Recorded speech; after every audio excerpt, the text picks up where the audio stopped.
வணக்கம் அன்புள்ளங்களே.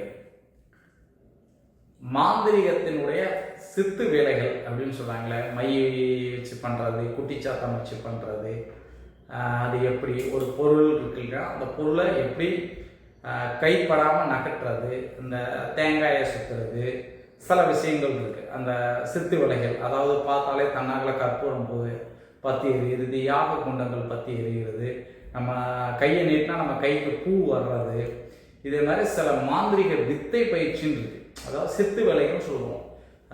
முன்னோர்கள் செய்த சித்து வேலைகள், ரகசிய வேலைகள். நீங்கள் யூடியூப்பில் போடுறீங்களா அப்படின்னு கேட்டீங்க அப்படின்னா 100% யூடியூப்பில் மேக்ஸிமம் நான் அதை போடுறதுக்கு விரும்பலை.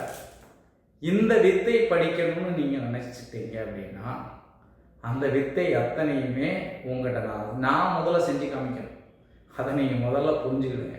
அந்த வித்தைனா என்ன, எப்படி. இப்போ நான் ஒரு பொருளை கைப்படாமல் நகட்டி காமிக்கணும், ஒரு தேங்காயை சுற்றி காமிக்கணும், சில ரகசியங்கள் என்ன அப்படிங்கிறத நான் முதல்ல செஞ்சு காமிச்சதுக்கப்புறம் தான் நீங்கள் கிளாஸ்லேயே சேரணும்.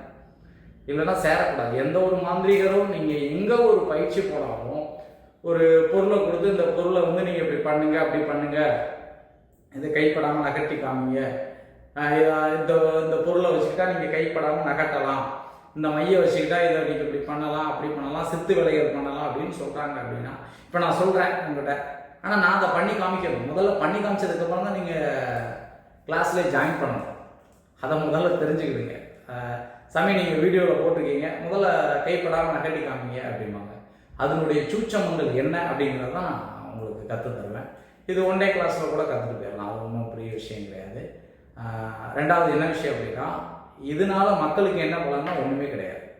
இப்போ நம்ம கைப்படாமல் ஒரு பொருளை நகட்டினாலோ, தேங்காயை தன்னாக சுத்த விட்டாலோ, இல்லை நம்ம சில சக்திகளை நமக்கு கையில் கொண்டு வந்தாலோ, வச்சாலோ, பார்த்ததும் கற்பூரம் பற்றி எரிஞ்சாலோ, இதெல்லாம் நம்மளுடைய மேக்னெட்டிக் பவர்னு சொல்லுவோம். அந்த பவரை தான் நம்ம உடம்பு கொடுப்பனதில்லை.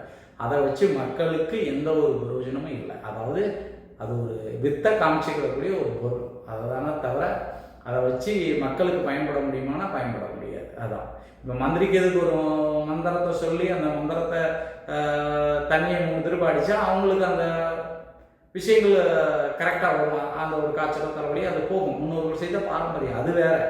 இது எல்லாமே தெரிஞ்சுக்கிறது தானே தவிர மக்கள் மத்தியில் ஒரு இதை காமிக்கலாம். அதாவது இப்போ என்னென்னா, பார்த்தா கைப்படாமல் நகட்டிட்டாரு அப்படின்னா நம்ம கைக்குள்ளே சில மேக்னெட் பவர் இருக்குது. நம்ம உடம்புடைய காந்தலைகளை வச்சு நம்ம நகட்ட முடியும். அதுக்கு உண்டான பயிற்சி வேற ஒன்றும் இல்லை. அதை வச்சு பலன் எதுவும் கிடையாது. நான் சொல்லிடுறேன். அதை வச்சு நம்ம மாந்திரிகத்தில் வெற்றி பெற முடியுமான்னா அது 2வது ஆப்ஷன். மாந்திரிகத்தில் பிரபலமாகலாம், வேற ஒன்றும் இல்லை. அதாவது அந்த சாமிக்கு பவர், நம்மளுடைய பவரில் அந்த நெருப்பு இது. இப்போ நம்ம ஒரு கோயிலில் பூஜை பண்ணிக்கிட்டு இருக்கீங்க, ஒரு மரல் ஆடுறீங்க, ஒரு கற்பூரசாமி ஆடுறீங்க, கற்பூரத்தை வச்சு உங்களுடைய மேக்னெட் பவர் அதில் கொண்டு போய் தெய்வாதீனத்தை நினச்சி சில மந்திர உச்சாரங்கள் பண்ணிட அந்த கற்பூரம் பயராகும். இது எல்லாமே சித்து வேலைகள் தான் தவிர மாந்திரிகத்துக்கு இதுக்கு சம்மந்தம் இல்லை நண்பர்களே. இதை கற்றுக்கிறதுனாலும் பயிற்சி வகுப்பு தான். இது கொஞ்சம் பயிற்சி வகுப்பு தான். இது போக போக உங்களுக்கு நல்லா இருக்கும் நண்பர்களே. நன்றி, வணக்கம்.